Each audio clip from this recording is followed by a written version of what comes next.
They said the Americans couldn't possibly improve their aim any further. By 1944, the U.S. Army Air Forces had already built some of the deadliest bomber defenses in the sky. Dozens of .50 caliber machine guns, manned by well-trained gunners, bristled from the sides of B, 17 flying fortresses MB, 24 liberators like the spines of an armored beast. But still, German fighters were cutting through them. Swift, precise, deadly. And in one of those strange twists of war, it wasn't a new gun or faster plane that changed everything. It was a single realization, a change in how the gunners aimed. They began aiming behind the target. And when they did, everything changed. This is a story of how one small adjustment defied logic, confused even veteran pilots, and ultimately doubled the kill rates of American bomber crews over Europe. A story born from chaos, smoke, and the split-second dance between life and death at 20,000 feet. It begins high above the English countryside in the winter of 1943, where entire formations of bombers were disappearing from the sky, shredded by waves of Luftwaffe interceptors. American commanders called it Black Thursday. German pilots called it hunting season. And young American gunners, sitting frozen inside plexiglass turrets, called it something else entirely. Hell. Every mission seemed to end the same way. A flak burst, a scream over the intercom, and a swarm of BF-109s, or FW-190s diving through their formation. Each gunner had only seconds to react. The sky became a blur of tracer fire, twisting metal and vapor trails. But here's what they didn't know at the time. Most of their bullets, thousands of them, weren't missing because of poor aim. They were missing because of physics. You see, aerial gunnery isn't like shooting at a target on the ground. When two aircraft move at hundreds of miles per hour, the geometry of motion becomes a cruel trickster. If you aim directly at a fighter that's crossing your view, by the time your bullet gets there, the fighter isn't. It's gone. American gunners have been trained to lead their targets, to fire ahead of the moving plane. That was the golden rule. But high-speed dogfights are unpredictable, and the rule didn't always hold. The Luftwaffe had learned how to exploit that. German pilots approached from angles that made lead aiming unreliable, diving head-on or slicing across the bombers at oblique trajectories. Their speed and deflection angles confused even experienced crews. The result? Long bursts of wasted ammunition, and too many American bombers never making it back to base. In the debrief rooms, frustration boiled over. Crews blamed faulty sights. Others blamed nerves. Some quietly blamed fate. Then came the man who refused to accept fate as an answer. Major John Howard, a quiet but methodical ballistics officer at a gunnery training center in Florida, began digging through after-action reports. He compared gun camera footage, bullet trajectories, and kill confirmations. The more he studied, the clearer the picture became. Something was fundamentally off with the way gunners were trained to anticipate enemy movement. Howard ran simulations, using models and even small-scale mock-ups, analyzing how bullet paths behave when both shooter and target were in motion. And that's when he discovered it, a strange counterintuitive truth. When a German fighter made a high-speed pass, the bomber itself was also moving, typically at around 250 miles per hour. That meant that while the gunner's bullets left the barrel at incredible speed, their path was still influenced by the bomber's own forward motion. The rounds weren't just traveling toward the enemy. They were also carrying the bomber's momentum. So if a gunner fired ahead of a fast-moving fighter, those bullets were actually curving further ahead than expected. The shots were overshooting. Howard realized something radical. To actually hit the enemy, the gunner needed to aim behind the target's apparent position, compensating for the forward momentum of the bomber itself. It sounded insane. Every textbook, every instructor, every seasoned gunner swore that aiming behind was suicide. But Howard had the math, and soon he'd have proof. He arranged a series of live-fire tests at Eglin Field. Gunners were told to fire slightly behind drone targets crossing their field of view. The results were astonishing. The first few runs produced direct hits. Not near misses. Not glancing strikes. Hits. It was as though the bullets themselves had learned to think differently. Word began to spread through training schools. Whispers of a new trick that made your guns twice as deadly. At first, commanders dismissed it as a rumor. Then field reports started coming in. Units that adopted the rear deflection method were suddenly racking up far higher kill ratios. At one base in England, the difference was undeniable. The gunners who had been barely scratching German fighters before now found themselves dropping them out of the sky. The secret wasn't some new weapon or radar sight. It was human intuition breaking free from its own logic. But before the technique became standard, it had to survive the hardest test. The skeptical minds of the men who risked their lives with every pull of the trigger. And that moment would come soon, over the skies of occupied France, where the first real combat test of aiming behind would decide whether Howard's theory was a miracle or madness. As formations of B-17s thundered toward their targets, the Luftwaffe scrambled to intercept. Hundreds of men on both sides prepared for yet another deadly dance. No one in those formations could have imagined that a few degrees of difference, a few inches of aim, would decide not just their mission, but their lives. The stage was set. The gunners were ready. And the world was about to learn that sometimes hitting your enemy means aiming where he used to be. The morning mist still clung to the English airfields as the roar of engines signaled another mission.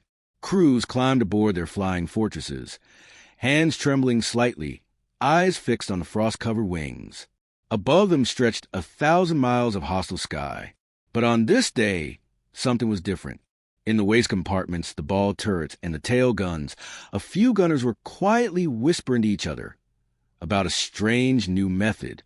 "Aim behind," they said, "just behind." To the untrained ear, it sounded suicidal. But these men had nothing left to lose. They'd seen too many friends vanish into smoke and silence. So they tried it. The formation crossed the channel. The first sign of trouble came as tiny black puffs ahead. Flak bursts marking the sky like ink stains. Then came the enemy. FW-190s, slicing through cloud layers like sharks through water, their guns flashing in the distance. The American formation tightened. Inside one of the bombers, a 20-year-old gunner named Ray Larson braced himself in the top turret.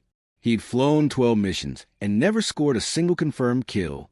But he'd read the new briefing, the one about aiming slightly behind fast-moving fighters.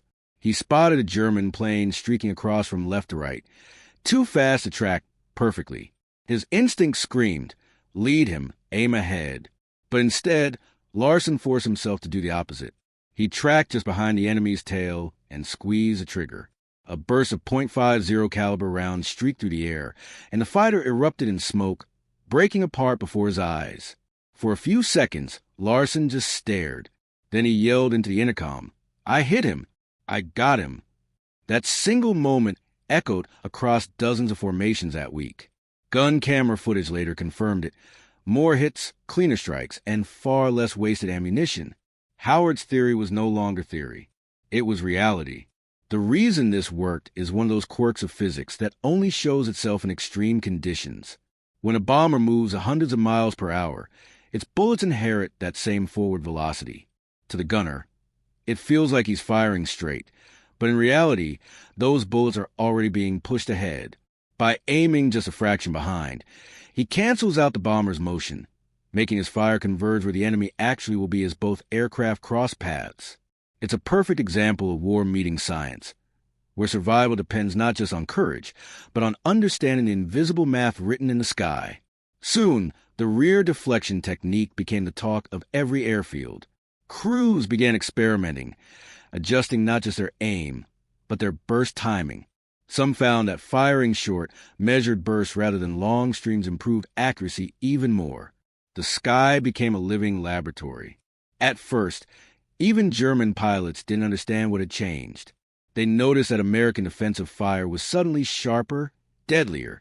Some thought the Americans had developed a new gun sight. In reality, it was just better thinking. There's a fascinating psychological layer to this story, too. The human brain, when faced with fast movement, tends to overcorrect. We instinctively try to get ahead of motion. It's hardwired from thousands of years of hunting and reacting. The aim behind method forced gunners to fight that instinct, to trust in something that felt wrong. And yet, those who learned to override their reflexes became the most lethal defenders in the air. Their new confidence was contagious. Morale improved. Crews that once dreaded the sight of German fighters now felt they had a real chance. Training manuals were quietly updated. Diagrams appeared showing the proper rear aim point based on approach angles. Instructors taught that in a high deflection pass, when a fighter moved across at sharp angles, you aimed slightly aft of the fuselage. In shallow attacks, you still let a bit.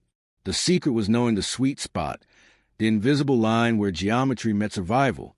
At the same time, other innovations supported this newfound accuracy.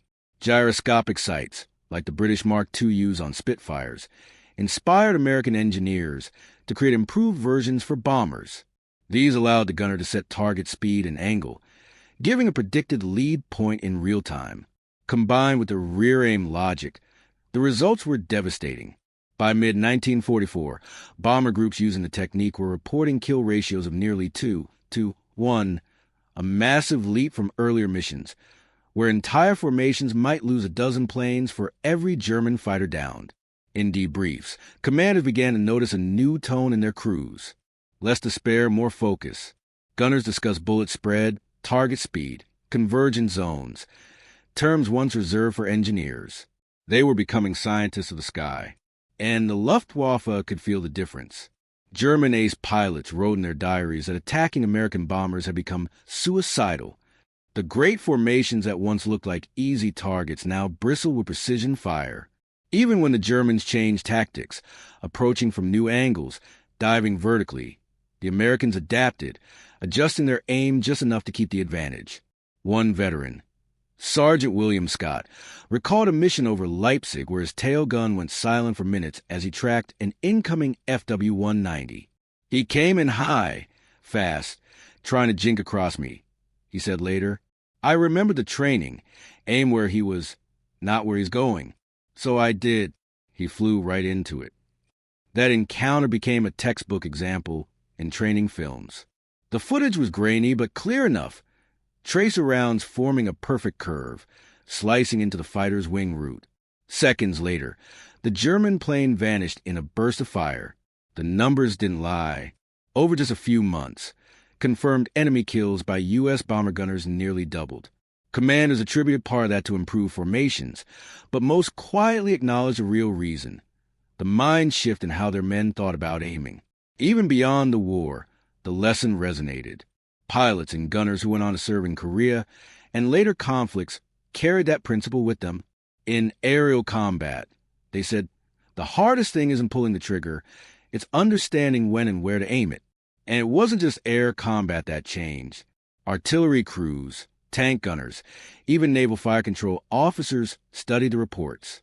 The concept of compensating for relative motion, of aiming where your enemy will be rather than where he is, became a cornerstone of modern targeting systems. But perhaps the most remarkable part of the story isn't the science. It's how a few brave crews dare to believe in it before anyone else did.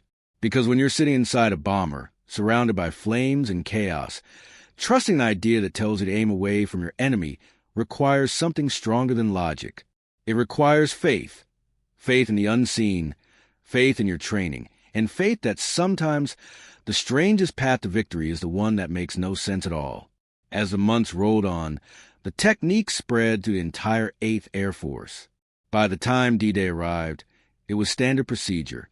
The skies over Europe had changed forever. But this new success came with a terrible irony. For every fighter shot down, another wave of German pilots was sent up. Younger, less experienced, desperate. The Americans' newfound accuracy was turning the air war into a grim equation, one that would eventually break the Luftwaffe's back. And as both sides pushed harder, the sky itself became the ultimate battlefield of physics, instinct, and courage. The final proof, the ultimate test of this technique, would come in a massive, all-or-nothing raid deep into German territory. A mission where the aim behind method would decide whether hundreds of men returned home or never came back at all. By the summer of 1944, the tide of the air war was shifting. The Americans had learned. The bombers that once limped home in flames were now flying with purpose, precision, and confidence. But the skies over Germany still held one last brutal test. A mission that would push every crew, every gunner, and every lesson they'd learned to the absolute limit. On a gray morning in July, The order came down. A deep strike into central Germany. The target, a synthetic fuel plant near Merseburg, one of the Reich's last surviving lifelines. Everyone knew it would be heavily defended. The Germans had been saving their best for this. At briefing, the commanders warned of intense flak and the likelihood of large-scale fighter resistance. The gunners listened silently, their faces hard and cold. They'd flown too many times to believe in luck. All they had now was skill and that strange, life-saving habit of aiming behind the target. The formation lifted off in waves, engines thundering across the English countryside. Within hours, hundreds of B-17s and B-24s stretched across the sky, a steel river heading east.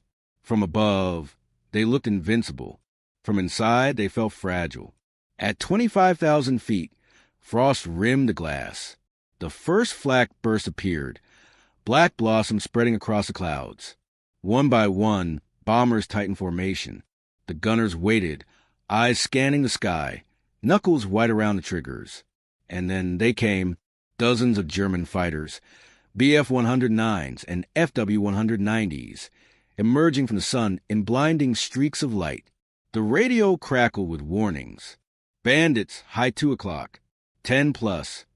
Inside the tail turret of 1B-17, Staff Sergeant Henry Cole tracked the first attacker diving straight in. He'd been through the new training. He knew what to do. As the fighter began its pass, Cole forced his instinct down, steadying his hands. He watched the enemy's motion, fast, crossing from right to left, and aimed just behind the tail. The fighter's silhouette flashed across his gun sight. Cole squeezed the trigger. A short burst, 3 seconds. His tracers curved gracefully through the air, almost in slow motion, then tore into the enemy's fuselage. A burst of flame, a trail of smoke, and the fighter was gone. The crew cheered, but there was no time to celebrate. Another came in low, then 2 more from above. Everywhere, gunners were firing, but now with rhythm, with control. The air filled with converging tracer lines, weaving a deadly web that caught anything foolish enough to pass through. German pilots couldn't believe what they were seeing.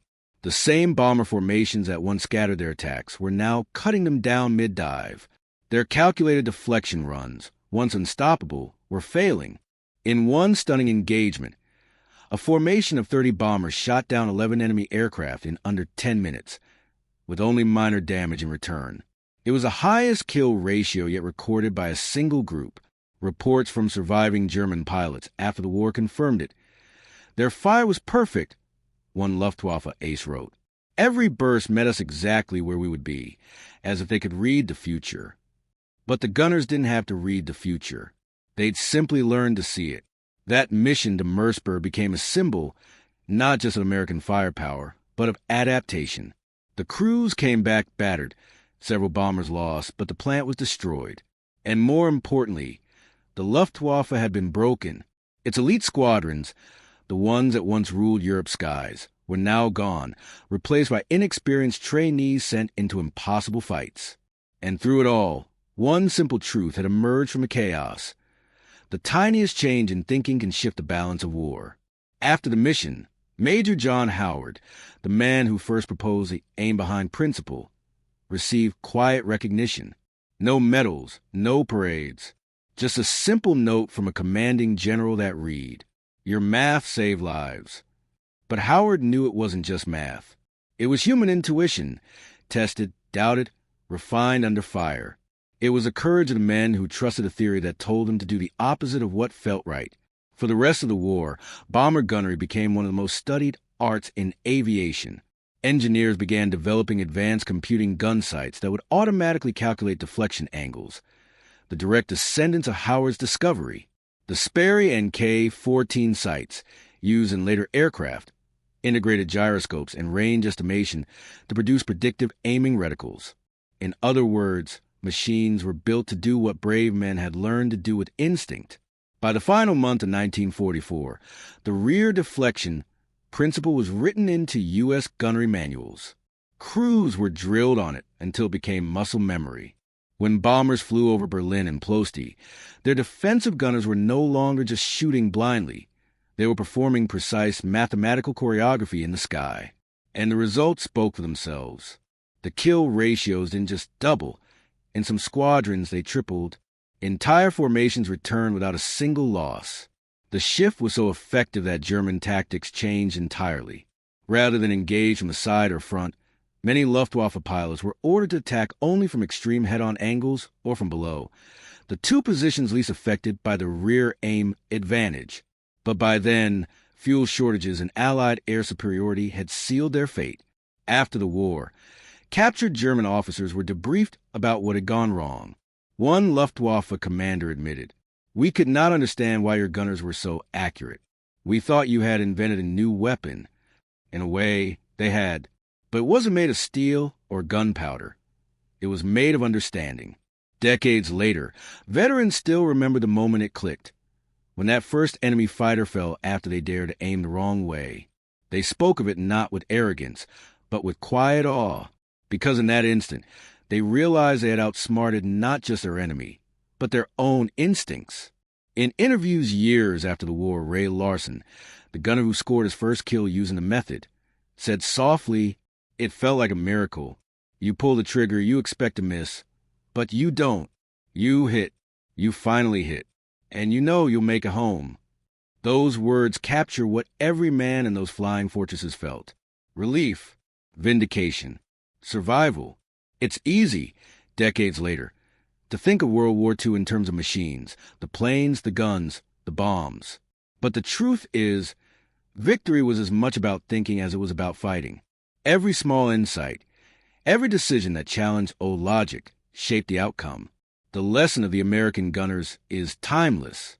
Sometimes, progress doesn't come from building something new. It comes from daring to look at what already exists and seeing it differently. From that day on, aiming behind became more than a firing trick. It became a philosophy of combat, a reminder that the difference between defeat and victory can lie in a single thought, a fraction of a second, or the courage to do what no one else dares. As the bombers returned from their final missions, and the war drew to a close, thousands of those gunners stepped back onto solid ground for the first time in years. The world they fought for was safe again, quieter, but forever changed. And somewhere, in the echo of those skies, the wisdom of their shots still lingers, a whisper carried by history itself. Don't always aim where your enemy is. Aim where he will be, because sometimes the surest way to victory is to aim behind.